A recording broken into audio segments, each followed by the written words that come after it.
Hello there and welcome. I'm Jennifer Ellis Schutz, chronic illness and complex PTSD warrior that has transitioned from a near 20-year teaching career into a new career as a functional health practitioner and transformational coach. And in today's video, we're going to be taking a deep dive into the topic of anti-diet culture and exploring whether or not it's helping or harming us. And I'm Sara Korzeniewski, functional dietitian, transformational coach, founder of the Organic Dietitian, and business partner with Jen at the Wellness Code Academy. And this video is for you if you are on your own healing journey and are often confused about the importance and what to do when it comes to nutrition.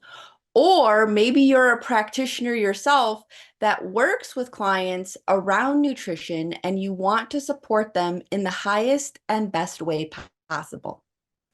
Absolutely. And so we're hoping that the wisdom we reveal in today's video is going to help you achieve breakthrough results, whether you are a self-healer or a coach or practitioner.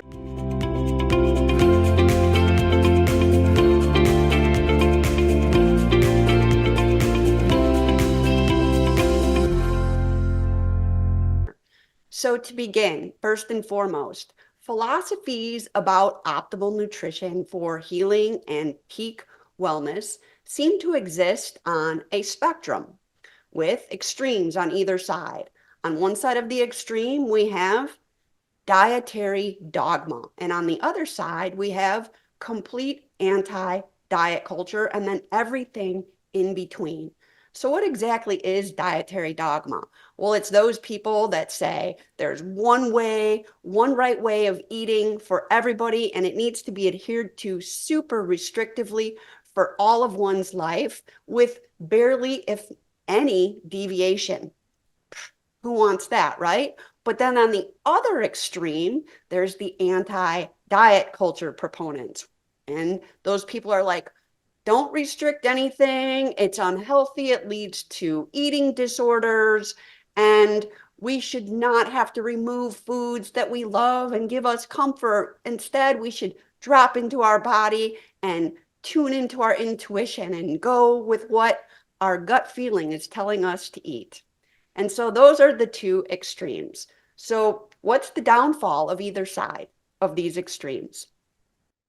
Well, I would say the downside of the dietary dogma, which is the kind of one size fits all, everyone should follow a certain diet, everyone needs to be super restrictive, is not catering towards our unique humanness and our bio-individual needs, because at the end of the day, there is no one right way for everybody.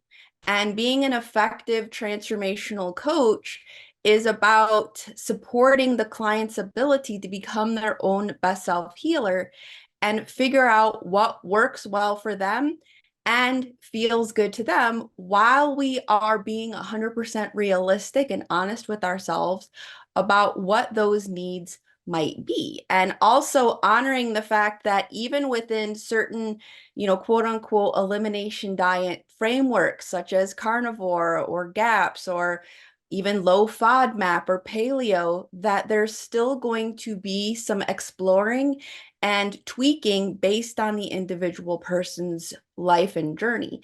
And also understanding that the needs are very well going to change over time as healing takes place. So it's not about adhering to a specific diet and following it 100% perfectly and strictly for our entire lives.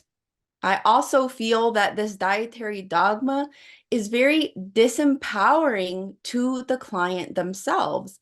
And it doesn't give them the power and the ability and the freedom to explore what does and doesn't work for them. And at the end of the day, we are wired for self-efficacy, meaning that we don't do well when people necessarily tell us the exact steps, the exact foods, the exact diets, the exact anything that we need to do. Being a good coach is really about being a mentor and a guide on one's own journey to become their old best self healer. And so really helping the client put the power back into their hands while honoring what the body needs in order to help it heal.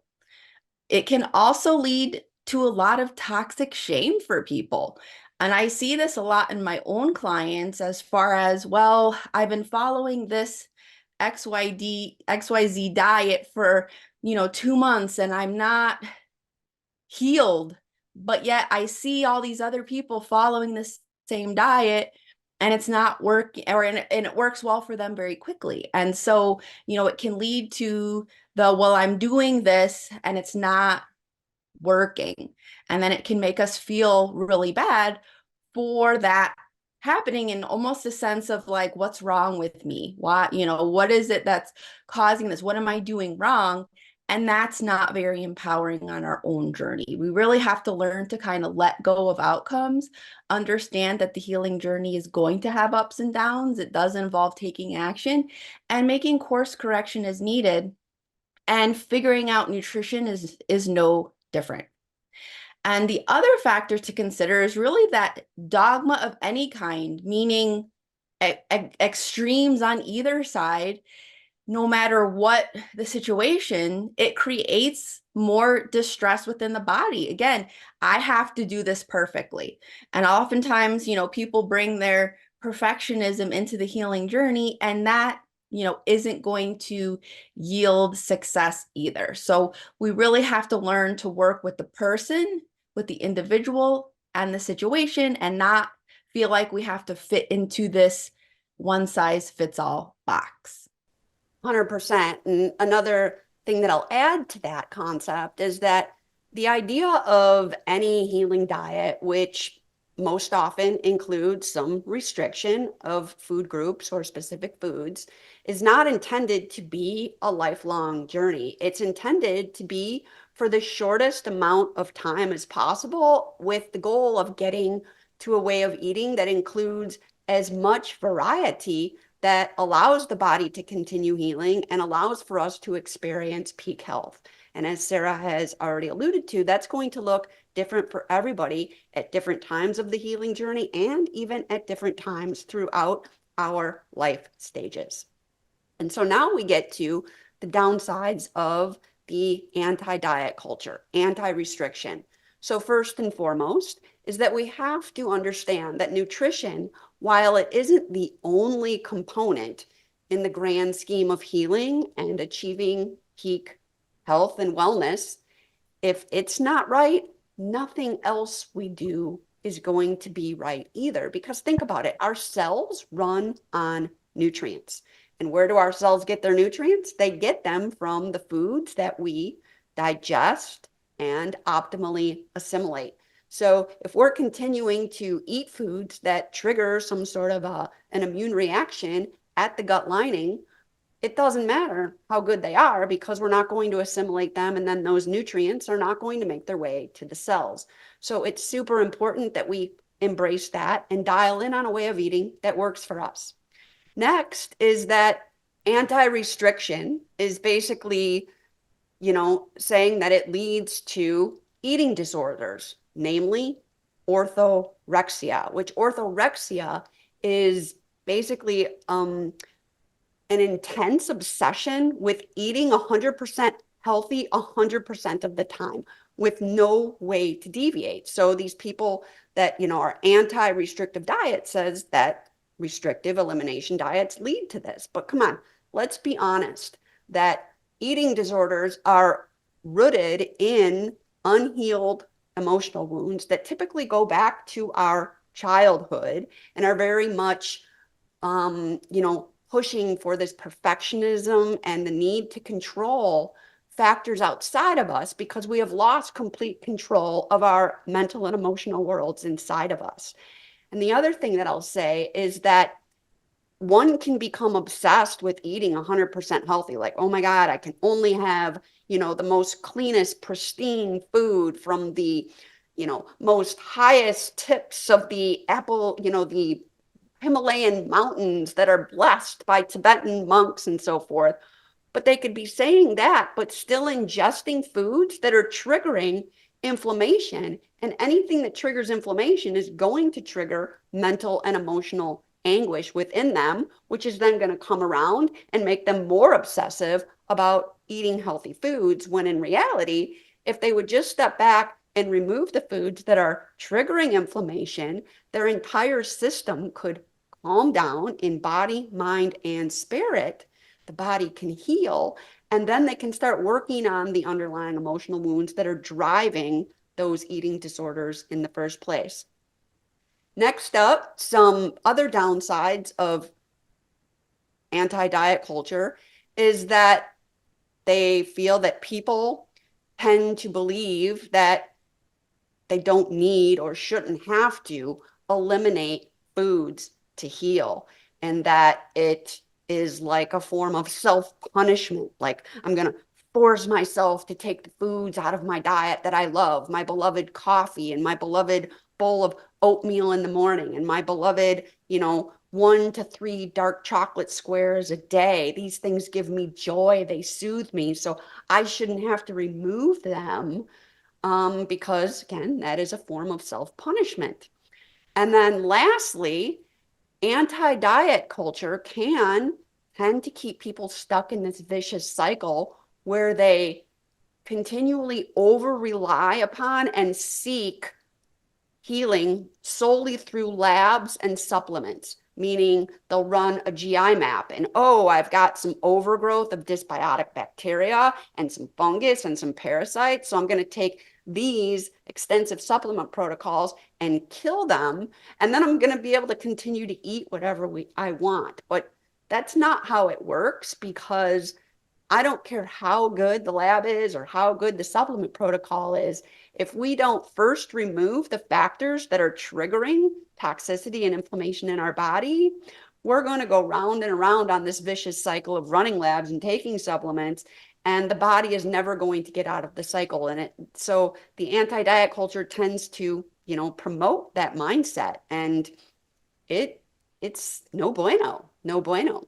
Right. Or people who think, I just need to regulate my nervous system. My nervous system is the number one driver, which then means I don't have to eliminate my foods. And if I just regulate my nervous system, I can tolerate anything. But, we also have to understand that eating foods that could be contributing to blood sugar dysregulation and immune reaction and inflammation are going to continue to negatively affect the ability for the nervous system to regulate. 100%. I mean, brain communicates down to the gut, gut communicates up to the brain. And truth be told, the body sends more regulatory signals up to the brain than the brain sends down to the body. So if the gut is chronically pissed off because we're ingesting things that are triggering it at the immune level, it's going to send that signal up to the brain, and around we go. And so no amount of meditation, tapping, or other nervous system regulatory tools are going to make a dent if we continue to fan the flames of inflammation by ingesting things that trigger inflammation in the gut. And as you say, no food tastes better than health feels. And thinking of diet or nutrition as really a therapeutic healing intervention. It is. So we've got some stories to kind of back this up. Sarah's first story is particularly about a woman with 2 or more autoimmune conditions. I'm not quite sure, but she's going to fill you in on the details here. Yeah, this is a woman that I worked with briefly. She actually initially started out as a friendly acquaintance of mine, and there was 2 autoimmune diagnoses that she had at the time, and there could be more that we don't know about. But of course, as we do, we wanted to start with a lot of the foundational work before we dove into, more of the, labs and supplements factors, of course, using the holistic HTMA program and using HTMA to help guide the process. But she was following a very, what I would call, clean standard American diet, in the sense that, she did a lot of her own cooking. It wasn't a lot of junk food per se or a lot of fast food. She would, cook a lot at home, fresh foods, but she was including everything, gluten, lots of grains, all of that in the diet. And we initially started out with just slowly making diet changes. And so she decided to start with a more paleo type way of eating, removing the grains, including the gluten. She also was kind of a wine lover on the weekends. So she gave herself a goal of cutting that stuff out for at least 30 days to start. And she did a really good job of it and was feeling actually really good at the end of the 30-day period.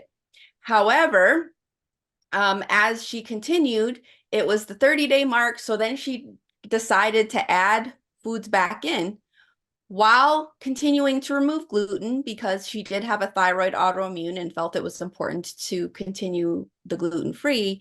However, as what can happen, symptoms started to come back. And, long story short, she ended up seeking out a program that really taught more intuitive eating. And hey, great, that's totally her choice. I'm not here to force anything on people, but, I would see her post her enjoying, gluten-free Oreos and, saying, hey, normally I would have eaten the whole bag, but now I intuitively eat and I can enjoy, 2 or 3 of them and be satisfied, which again, great, totally her choice. However, I continued to see her struggle a lot with her health. And unfortunately, she ended up seeking out conventional medicine and is now taking immunosuppressant drugs, while she continues to follow, the way of eating that she intuitively feels. And again, I'm not here to say that that's wrong. I just am sharing this story just because it really pains me, and I know it pains you as a practitioner, really wanting to help support people in feeling their best in the fact that, we were able to see that diet was impacting her and it was helping her. But because of, again, I don't want to restrict, I don't want to follow a certain, diet, that, she really hasn't been able to find that in the way that she originally sought out. That is very unfortunate. And I too have some very powerful stories to share, and I'll make them brief. But the first is I am a certified GAPS practitioner, and GAPS stands for Gut and Psychology or Physiology Syndrome. And it is a nutritional protocol created by Dr. Natasha Campbell McBride. She has created a robust practitioner certification, of which I went through. So I was able to train under this amazing mastermind. And in the course of our training, we discussed case studies. And I vividly remember there was a case study of a young woman, I think she was 25 years old max. And she came to one of the practitioners, and she had a long history of being vegan and vegetarian. So she started off vegan and then went to vegetarian. She had anorexia, so a severe eating disorder. She was plagued with anxiety and depression and complete disabling chronic fatigue syndrome and failure to thrive. And she was like emaciated. She looked like somebody that had recently got out of a concentration camp and had been starved. So she wasn't absorbing any of her nutrients. And if you think about this young woman's story in the context of anti-diet culture, she was definitely the epitome of the downfall of the whole orthorexia thing, because she was incessant on eating only the healthiest of vegan and or vegetarian foods. Okay. And she wouldn't deviate from that. But a lot of them were like packaged and processed, and it was clearly continuing to trigger inflammation. And she came to work with this practitioner, and the practitioner was afraid of that because the practitioner thought, we need to heal this woman's gut so that she can start absorbing her nutrients. And being that she was a GAPS practitioner, she strongly felt that this young woman needed to do the GAPS intro protocol minus vegetables, because she was having chronic diarrhea, often with blood, multiple times a day, with undigested vegetable foods found in the stool. And if you know anything about an inflamed gut, especially where there's like inflammatory bowel situation going on, fiber can often act like sandpaper to an inflamed gut. And so the GAPS intro protocol, no veggie, is, eating a diet that is consisting of soft cooked proteins, grass-fed proteins, preferably from ruminant animals like beef, bison, and lamb, and stewed for a short time only, like in an Instapot for 1 to 2 hours, but to include all the fats, and then possibly egg yolks, and then possibly the homemade 24-hour fermented GAPS dairy, and maybe ghee and maybe some butter, but it's all really depending on tolerance. And this practitioner was super scared to recommend this restrictive diet to this young woman for the fear of driving, the anorexia and the orthorexia and her losing more weight. But just the opposite happened. It was like a complete paradox. The woman agreed to this because she was so desperate, and the pain of where she was finally had outweighed the pain and discomfort of giving up her precious veganism and vegetarianism to try this to save her own life. And she agreed to stick to it for a minimum of 30 days. And she did. And at the end of the 30 days, she had such a massive reduction in all of her symptoms, physical, mental, and emotional, that she was motivated to continue on.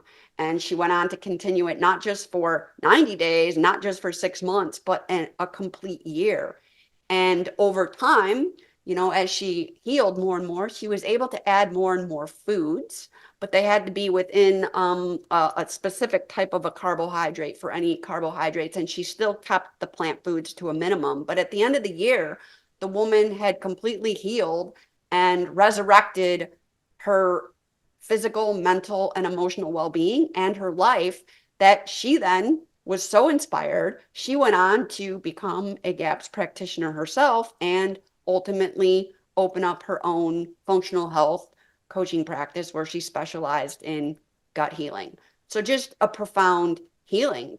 That's once again, when we remove foods that trigger inflammation and we restore our health, we're healing from the inside out in the right way. And then we can start to work on the underlying mental and emotional issues that drove the need to control and be so obsessive. And then ultimately have a more varied diet, because we can't get to a varied diet until we heal the damage, at the tissue and cellular level. And also my own story and my husband's story, my husband had like level 5 super severe ulcerative colitis and psoriatic arthritis all over his body. He was having bloody diarrhea upwards of 15 to 20 times a day, and his entire sigmoid colon was just riddled with bleeding ulcers, and he was miserable.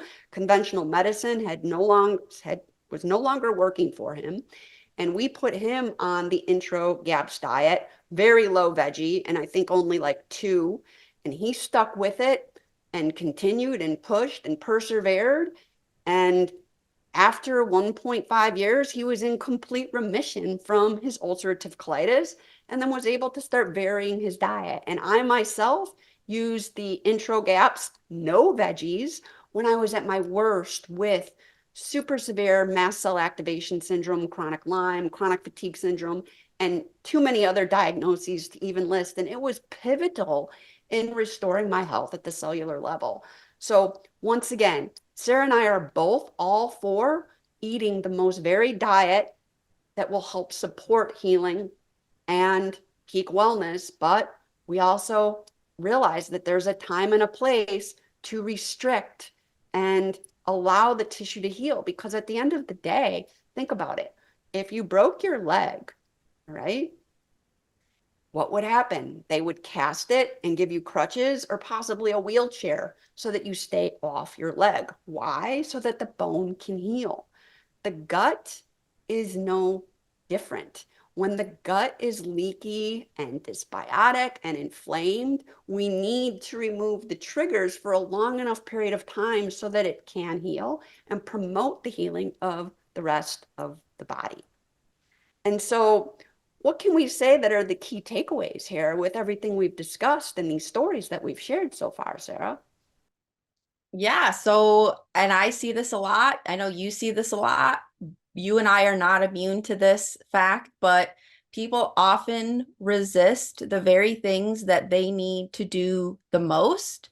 And often, the idea of having to stop, pause, eliminate certain foods, especially ones that they love, are often the hardest things to change.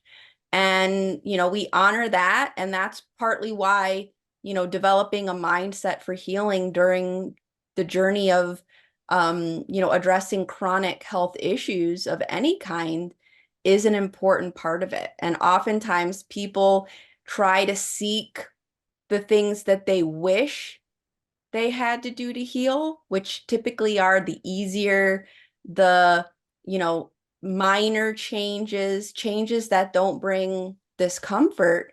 And giving up foods is often not a top priority as far as what people want to do.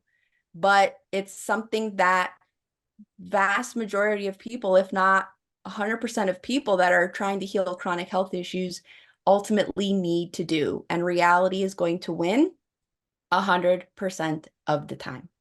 100% of the time, reality is going to win was one of the biggest hard won lessons that I learned in my journey. And now it's the same for all of the clients that come my way. But I'll just add to that by saying anytime that we continue to choose short-term gratification over long-term gain, we are not going to move forward. We're going to stay at a stalemate. And in the end, it'll just prolong everything. And then you'll be on a round robin of elimination diets. Okay, now I'll try this one and it doesn't work. And now I'll try this one. And the more that happens, the more resentful and angry and frustrated and discouraged the person gets. So I say hunker down and do it right. Heal the body from the get-go. The next is the concept of people pleasing, which has been a huge challenge for myself in my journey. It continues to be, and I battle it every day. Same with Sara, but we see it so significantly with the coaches and practitioners that enroll in our program, especially around food, where a practitioner or coach is afraid to make the suggestion of a carnivore diet or a GAPS intro diet for the fear that it's going to really rock their client's boat and they want their clients to like them. And again, when we present things to clients that are going to require them to give up their beloved foods and they're going to want to stay in their comfort zone, clients get uncomfortable and they start to resist and push back, and that can create friction. And coaches and practitioners that haven't dealt with their own stuff inside that's perpetuating the need to be liked by every single client that comes their way really run into many difficulties in the client practitioner relationship and in their overall business. And at the end of the day, there's a quote that I recently learned. I'm not quite sure who the author was, but it was so profound. It says, if you want to help people, you tell them the truth. If we want to help ourselves, we tell the people what they want to hear. And I was like, whoa, that is so true. And this whole concept of people pleasing is such a huge struggle, particularly in the holistic healer entrepreneurial world, that we've made it one of our core concepts in our training programs, especially our holistic HTMA pro training program, where we've sprinkled ways to navigate client resistance and work with our own people-pleasing nature so that we can truly help coaches and practitioners be the dynamic healers that they're intended to be. Yeah, and teach coaches true transformational coaching skills, because telling people the truth, we can still do that in a very empathetic, kind way, but it takes skill to do it, which is why we teach these skills in all of our programs. So the other important thing that we want to reiterate is that intuitive eating may very well work for some. And if it's working for you, great. If we are doing anything that's working well for us, by all means, keep doing it. But we just want to share this perspective of how this anti-diet culture can actually be doing more harm. And it ultimately doesn't work for everybody. And over promotion of it is really hindering people's ability to take action confidently, and they might be missing out on healing opportunities because there's this narrative out there about dieting is bad, it's wrong, it's not something we should be doing. If you have to diet, then you're missing something. And so we just want to share this other perspective because, again, for a lot of people, it could very well be what they need to do, even if it's not ideal and not what we want to be doing. Amen to that. And the last key takeaway that I'll add here is that removing foods that trigger inflammation, in other words, piss our immune system off and throw our nervous system into a state of chaos, and therefore prevent healing, is not restrictive. It's called radical self-care. And so when we can remove from the mindset of, oh my God, I have to remove all this, and how unfair, woe is me, how restrictive, this sucks. That's a victim mindset into an empowering mindset of, you know what? I'm doing this because I want to heal and I want to step into my power and be the healthiest, most resilient, most badass version of myself. That is radical self-care. And that is a shift in mindset and perspective. And again, it's not lifelong restriction. It's temporary restriction for as short amount of time as needed to promote healing for long-term gains and getting your life back. So how would you wrap this discussion up, Sara? Yeah, once again, health begins at the cellular level, so much deeper than people realize. How well our cells are functioning are going to determine how everything else works, including things like digestion. And our cells run on nutrients. Nutrients are the gas for the car. And where do we get those nutrients from? We get them through foods, but we also get them through the ability to break down, digest, and properly absorb the nutrients. So, there's more to determining if a food is good for us than its nutritional value. It's all about how our body's able to utilize those foods in order to get access to those precious nutrients. So nutrition, by all means, is not the only thing that one needs to do to heal and promote their health. But if nutrition isn't right, then really nothing else will be right either. So we definitely believe that in many ways, anti-diet culture is not serving us and that it very well could be contributing to more harm than good. 100%. And that's a wrap for this week's video topic. This said, if you have found a way of eating that's been pivotal in your healing journey and or for your clients, we would love to hear about it by you dropping a comment below. And lastly, if today's message resonated with you and you would like to take a deeper dive into learning about optimizing nutrition for cellular health and peak wellness and performance, alongside of learning the art, psychology, and science of mineral balancing and everything about transformational coaching and just being a dynamic, innovative, strategic rock star practitioner that gets breakthrough results for your clients, then be sure to check out our practitioner certification training programs in the video information below. Thanks so much for joining us, and we look forward to sharing more of our work and wisdom with you in the weeks to come. Cheers to your healing, resilience, and success. See you next time.